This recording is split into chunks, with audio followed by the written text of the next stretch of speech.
Welcome to Suman TV. నేను మీ నవీన్. ప్రస్తుతం నేను కేపీహెచ్బిలోని ట్రీట్మెంట్ రేంజ్ హాస్పిటల్లో ఉన్నాను. మనతో ఉన్నారు ప్రముఖ సెక్షాలజిస్ట్, అదేవిధంగా సైకియాట్రిస్ట్ డాక్టర్ సునీల్ కుమార్ రెడ్డి గారు. Hi sir. నమస్తే. నమస్తే సార్, ఇప్పటికే షాక్ వేవ్ గురించి ఒక అవేర్నెస్ అయితే చేస్తూ వస్తున్నారు. ఎందుకంటే కొన్ని రకాల వయాగ్రా లాంటి టాబ్లెట్స్, అంటే సెల్ఫినాఫిల్ లాంటి టాబ్లెట్స్ వాడడం వల్ల సైడ్ ఎఫెక్ట్స్ వస్తూ ఉంటాయి. అది చాలామంది డాక్టర్సే చెప్తా ఉన్నారు, ప్రిస్క్రిప్షన్ లేకుండా దీన్ని వాడకూడదు అని చెప్పేసి. సో దాని మీద అయితే అవేర్నెస్ తీసుకొని వస్తూ ఉన్నారు. ఫస్ట్ ఆఫ్ ఆల్ మీకు థ్యాంక్స్ అండి.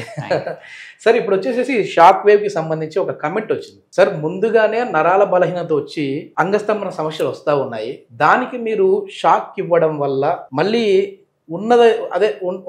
ఉన్న నాలుగకు మంది వేస్తే కొండ నాలుగ పోయింది అంటారు కదా, అట్లా పూర్తిగా అంగం స్తంభించకుండా వెళ్ళిపోతే ఏంటి అని ఒక కమెంట్ వచ్చింది. సో అంటే చచ్చిన పావుని మళ్ళీ చంపుతారు ఏంది అని అంటా ఉన్నారు.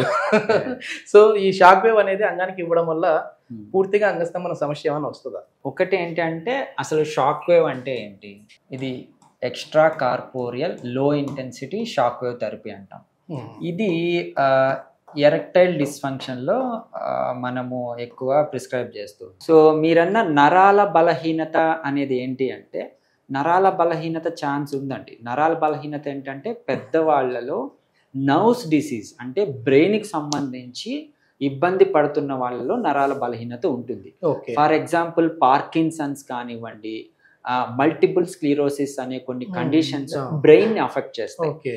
ఆ బ్రెయిన్ని అఫెక్ట్ చేసినప్పుడు డైరెక్ట్గా అంగస్తంభన లోపాలు అనేటివి వస్తాయి. ఎందుకంటే దానికి స్టిమ్యులేషన్ రాదు, అంగం గట్టిపడదు. అదేవిధంగా నర్వ్స్ కట్ అయినప్పుడు, బేసికలీ బ్యాక్ పెయిన్ ఉండి విపరీతంగా సప్లై తగ్గిపోయి, లేకపోతే నర్వ్స్ ప్రయాణించే నాళాలు కుంచుకుపోయి స్క్లీరోసిస్ వచ్చి వాటికి నరాలు ఇబ్బంది పడితే, అలాంటి దగ్గర నరాల బలహీనత. కానీ మనం రెగ్యులర్గా చూసేటి అంటే ఎరెక్టైల్ డిస్ఫంక్షన్ కావచ్చు, మనం వాడుక భాషలో మాట్లాడుకున్నట్టు ఈ నరాల బలహీనత అనేది నర్వ్స్ కి సంబంధించింది కాదు. సో బేసికలీ ఇది బ్లడ్ వెసల్స్ కి సంబంధించింది, రక్త నాళాలకి సంబంధించింది. సో ఈ erectile dysfunction most of the cases అంటే మోర్ దెన్ 80% ఏంటి అంటే బ్లడ్ వెసల్స్ కి సంబంధించి. నరాల బలహీనత వచ్చినంత మాత్రాన అంగస్తంభన సమస్యలు వస్తాయని కాదు. ఇది మరి ఎంతవరకు సేఫ్ సార్? అక్కడ వైబ్రేషన్స్ ఇవ్వడం వల్ల, సో షాక్ అయితే కాదు, వైబ్రేషన్స్, అక్కడ సౌండ్ తో వైబ్రేషన్స్ ఇవ్వడం వల్ల అది ఎట్లా స్టిమ్యులేట్ అవుతుంది? సో ఈ మనం ఎరెక్టైల్ డిస్ఫంక్షన్ అన్నాం కదా, ఈ ఎరెక్టైల్ డిస్ఫంక్షన్ లో ఏమవుతుందంటే అంగంలో రక్తనాళాలు తగ్గిపోయి బ్లడ్ సప్లై అనేది తగ్గుతుంది. అందుకని ఎరెక్టైల్ డిస్ఫంక్షన్ వస్తుంది. సో దీనికి మనము షాక్ వేవ్ థెరపీ ఇవ్వడం ద్వారా ఏమవుతుంది అంటే అంగంలోని రక్తనాళాలు ఇంక్రీజ్ అవుతాయి. సో బ్లడ్ వెసల్స్ ఎప్పుడైతే నియోవాస్కులరైజేషన్ ద్వారా బ్లడ్ వెసల్స్ ఇంక్రీజ్ అవుతాయో, అంటే మైక్రో వాస్కులేచర్ అండి. అంగంలో రక్తనాళాలు మనకు ప్రస్ఫుటంగా బయటకు కనిపించినప్పుడు బైనా డార్సల్ వీన్ అనేది ఉంటుంది.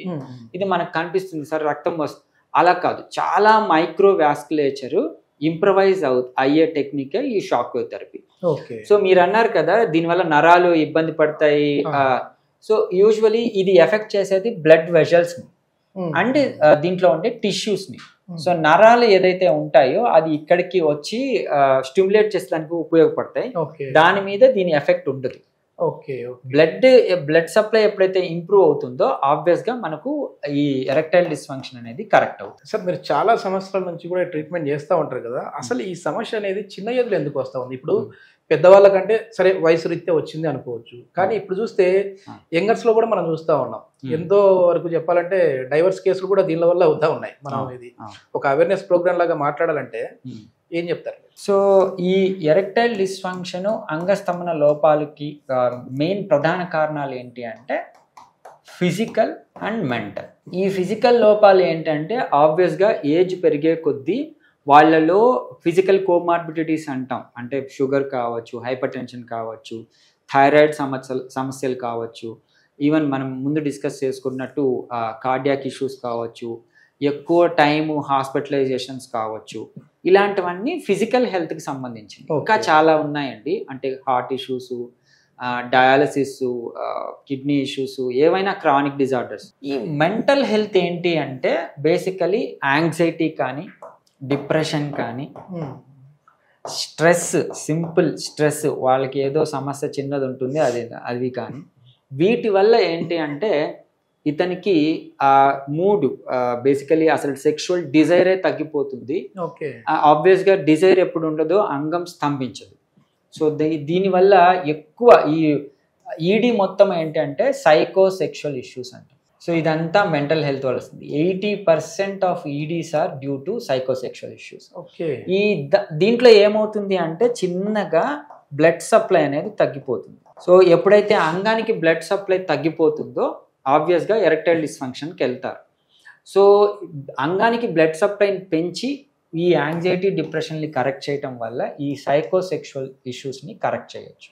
సో దట్ మనం ఈడీకి ట్రీట్మెంట్ ఇవ్వచ్చు. ఓకే. ఓకే. అంటే ఇది ఏజ్ లిమిట్ ఏమైనా ఉంటుందా సార్? ఇప్పుడు ఏమైనా చిన్న ఏజ్ వాళ్ళు రాకూడదు, ఈ ట్రీట్మెంట్ తీసుకోకూడదు అని, లేదంటే 20 పైన ఉన్న వాళ్ళు, లేదంటే మరీ ఏజ్ ఎక్కువ ఉన్న వాళ్ళు ఉంటారు, వాళ్ళకి ఏంటంటే కోరికలు ఉంటాయి, ఇప్పుడు 70 years అట్లాంటి వాళ్ళు, కానీ అట్లాంటి వాళ్ళు మరి సూటబుల్ అయ్యేది. ఏజ్ డిపెండెన్సీ అనేది షాక్ వేవ్ థెరపీకి మనం ప్రిస్క్రైబ్ అంటే బిలో 20 years మేము ఎక్కువ ఇవ్వట్లేదు. ఎందుకంటే వాళ్ళకి టైం ఉండాలి, ఆ సెక్షువల్ డిజైర్ కలగాలి, న్యాచురల్ వేగానే వాళ్ళకి ఈ ఎరెక్షన్స్ అనేది ఇంప్రూవ్ అవ్వాలని చెప్తాము. ఓకే.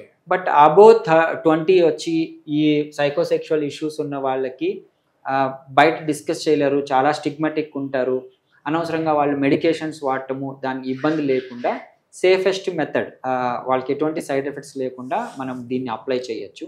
ఓకే. మనం మాట్లాడుకున్నట్టు చాలా లేట్ ఏజ్ అంటే ఓల్డర్ పీపుల్లో కూడా అబో 60 వాళ్ళు కూడా, అంటే నా దగ్గర 80+ వాళ్ళు కూడా ఉన్నారు.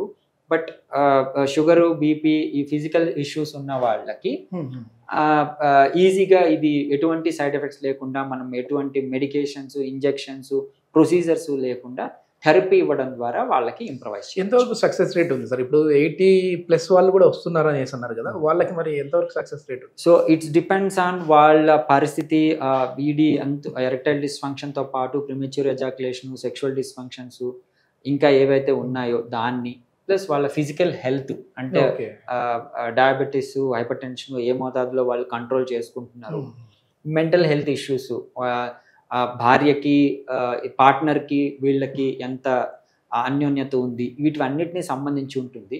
బట్ నా దగ్గర 80% of the people are happy. Shock wave తీసుకున్న 80% of the people are happy. Thank you sir. Thank you.